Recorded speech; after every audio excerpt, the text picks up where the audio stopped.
आज के जमाने में व्यक्ति को खुद से मतलब है, दूसरे से नहीं।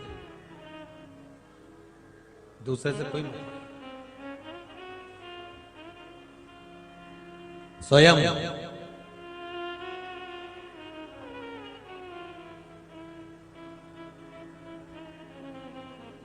उसको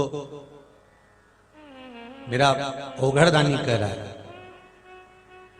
भूखे को रोटी खिलाओ, मना नहीं है, मना नहीं है। भूखे को रोटी खिलाओ मना नहीं है, भूखे को भोजन कराओ मना नहीं है। कोई मुसीबत में फंसा हुआ है, उसको रोटी खिलाओ मना नहीं है। कोई मुसीबत में फंसा हुआ है, उसको भोजन कराओ मना नहीं है। भूखे को भोजन कराओ मना नहीं है, पर भूखे को रोटी कमाने का एक बार तरीका सिखा दो तो बार बार रोटी देने की जरूरत नहीं पड़ेगी। भूखे को एक बार रोटी कमाने का तरीका सिखा दो कि तुझे ये कर्म करना है, चल थोड़ा सा व्यापार चालू कर, थोड़ा सा व्यापार बना कर। नहीं, अभी अभी चैत्र का महीना आएगा ना, तो अभी अभी फागुन चल रहा है, अभी मैं कोई दुकान नहीं खोल सकता, दुकान खोलूंगा व्यापार नहीं चला तो ऐसा हो गया। तो यहाँ तो शिव महापुराण की कथा कहती है, प्रतिदिन शंकर भगवान का बनाया हुआ है, प्रत्येक घड़ी शिव की बनाई हुई है, प्रत्येक पल मेरे भोलेनाथ का बनाया हुआ है, प्रत्येक समय मेरे शंकर का बनाया हुआ है। आप शिव का नाम लीजिए, त्रिकालदर्शी शंभू का नाम लीजिए, और एक बार मन में विश्वास कर कर उस कुबेर भंडारी पर, महाकाल बाबा पर, मेरे काशी विश्वनाथ पर विश्वास कर कर किसी भी कार्य को करने के लिए, भले छोटे से छोटा हो, उसके लिए आगे तो बढ़िए, फिर बाबा संभाल लेगा, सब हाथ पकड़ लेगा और तुम्हें कहां तक पहुंचाएगा ये वो जान सकता। शिव की भक्ति में लगी है, जितना बन सकता है शंकर के अनुमोदन में लगी है, शिव तत्व में लगी है। और मत भटको, मत मार्ग छोड़ो, आप शिव का तत्व धारण कर कर शंकर का अनुमोदन तो करो। एक बात उतार कर रखिए अपने जीवन में, जब भी कोई विषम समस्या अगर आकर खड़ी हो जाए और वो कार्य हो ही ना, हो ही नहीं रहा, तो महाराज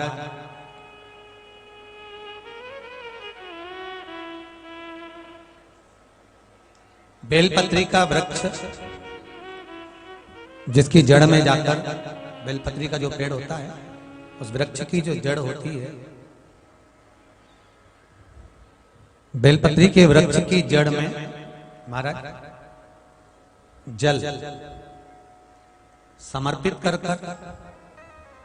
एक बेलपत्री उस जड़ के ऊपर रख कर, कच्चा दूध 7 बार,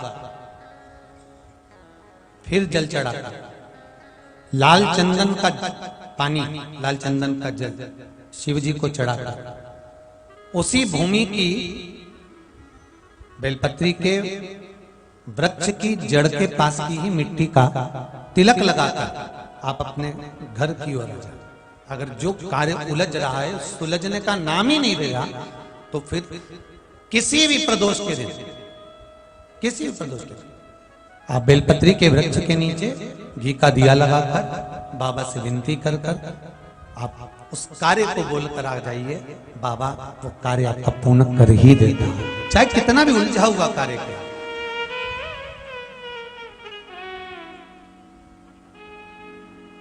तेरा ही दिया मैंने खाया पिया है, तेरा शुक्रिया है, तेरा शुक्रिया है।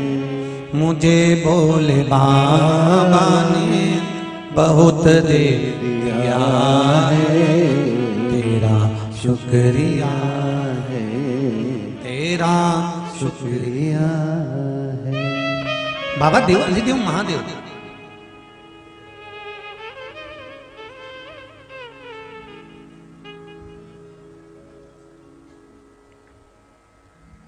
देवराज नाम का ब्राह्मण पाप कर्म में लिप्त था। और इतना पाप कर्म कर रहा था कि शायद उसका बैकुंठ जाना निश्चित नहीं था। अब एक बात ध्यान रखिएगा, हम पाप कर रहे हैं, पुण्य कर रहे हैं, अच्छा कर रहे हैं, बुरा कर रहे हैं, या अपने हृदय को मालूम होना चाहिए।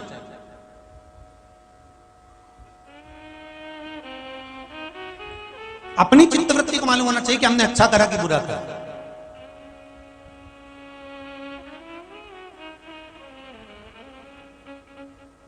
जैसे एक जज साहब के सामने एक केस पहुंचा। जज ने कटघरे में खड़े हुए मुजरिम से पूछा, तुमने क्या गलती करी है जो तुमको कटघरे में लाकर खड़ा करा गया? क्या करा है तुमने? तो पास में वकील खड़ा था, तो वकील साहब बोले, सर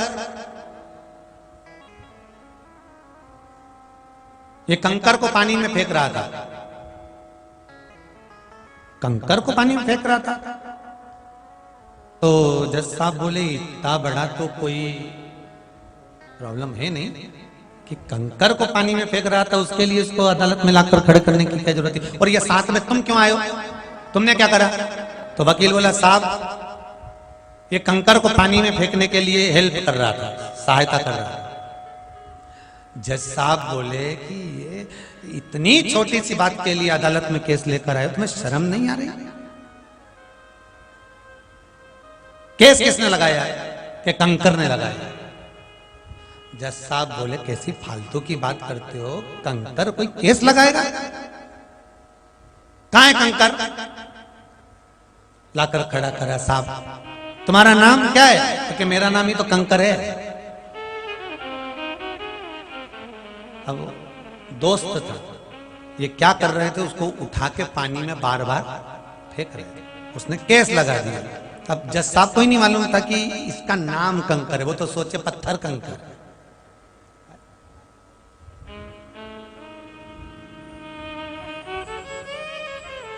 हम भी इसी भ्रांति में जीते, यही हम भी सोचते हैं कि केवल कंकर कंकर है, हमें यह भान नहीं हो पाता कि कंकर ही शंकर है।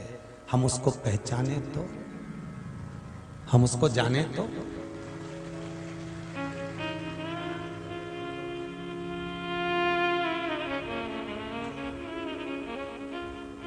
आप दोनों ही हो जो 300 किलोमीटर आइए पधारो।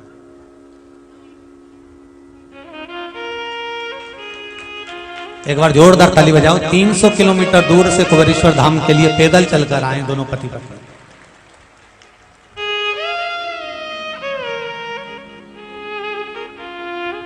आइए आइए। हर हर महा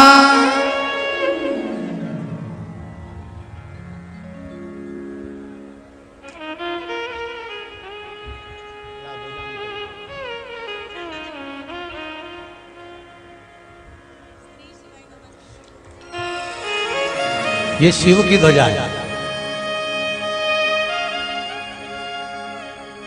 और शिव की नहीं, ये धर्म की ध्वजा है जो हमेशा ऊंचाई रहना चाहिए।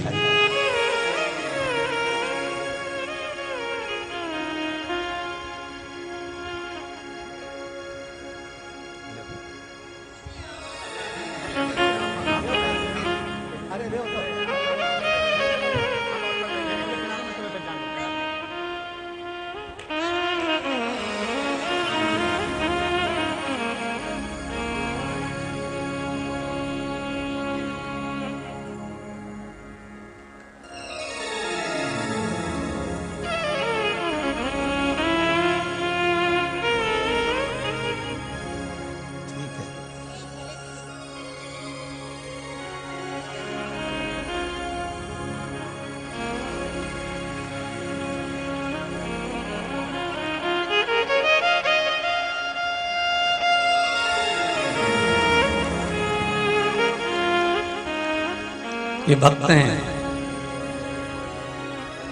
एक हमारे मदन मोहन जी नागौरी हैं ग्वालियर वाले, वो स्कूटी से ग्वालियर से सीहोर आए हैं। एक बार जोरदार ताली बजाएं मदन मोहन जी नागौरी।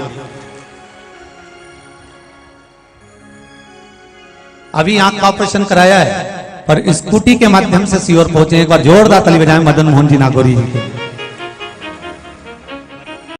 श्री शिवाय नमस्तुभ्यम, हर हर महादेव। साथियों, भाइयों बहनों, कैसे हो? आशा करती हूँ, उम्मीद करती सब लोग अच्छे होंगे, बढ़िया होंगे। और वीडियो के माध्यम से गुरुदेव जी ने बहुत ही अच्छी अच्छी जानकारियाँ दी है। अगर आपको वीडियो अच्छा लगता है तो वीडियो को लाइक करना, शेयर करना, सब्सक्राइब करना। मिलते हैं अगले वीडियो के साथ। श्री शिवाय नमस्तुभ्यम, हर हर महादेव।